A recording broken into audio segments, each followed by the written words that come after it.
wouldn't be so hasty now, boy. Bonjour à tous, c'est les Red. Aujourd'hui on se retrouve pour parler du duel entre Boba Fett et Cad Bane qui aurait dû se passer pendant la saison 7 originale de la série Star Wars de Clone Wars.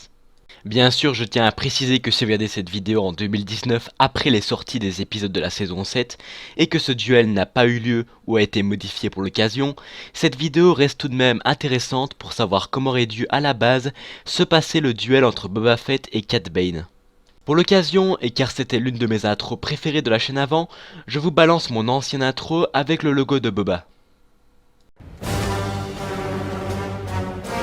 Écartez-vous de mon chemin.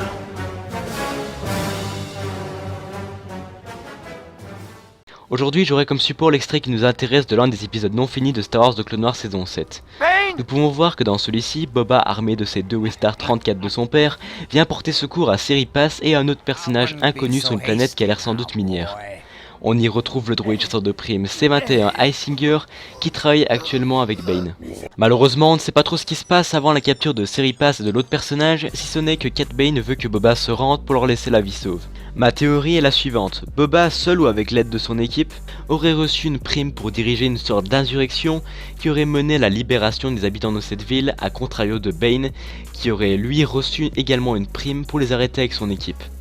Mais tout ne se serait pas passé comme prévu et beaucoup d'innocents seraient morts parmi la population, ce qui expliquerait pourquoi Boba dit qu'il n'y aura plus de morts de personnes innocentes, et ce qui expliquerait par la même occasion pourquoi Boba est si précipité d'arriver.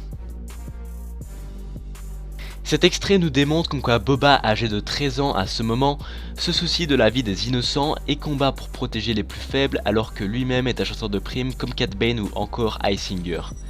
A contrario, on voit toujours Bane fidèle à lui-même et à ses valeurs. Let them go, Bane.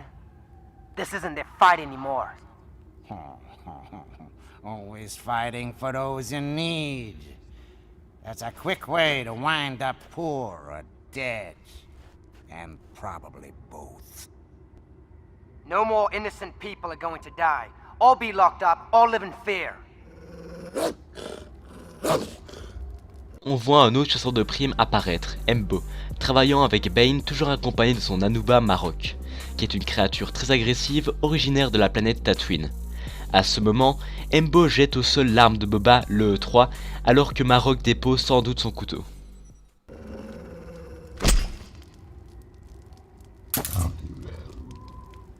Au même moment, Bossk arrive également en renfort et Bane dit à Boba de se Looks like rendre. your little insurrection has failed. Now surrender, and I'll let your friends walk away.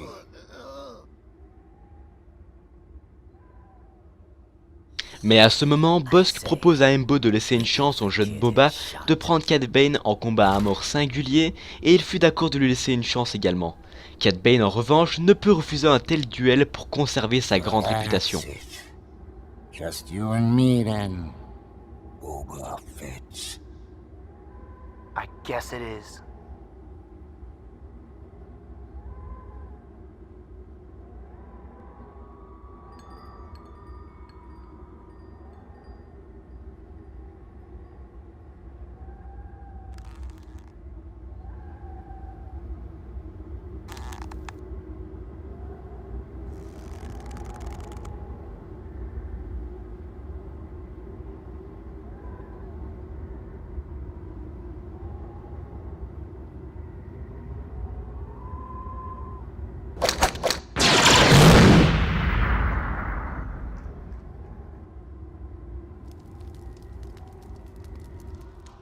Boba, lui, comme vous le savez, aura survécu, car bien sûr nous le voyons dans les épisodes de la trilogie originale.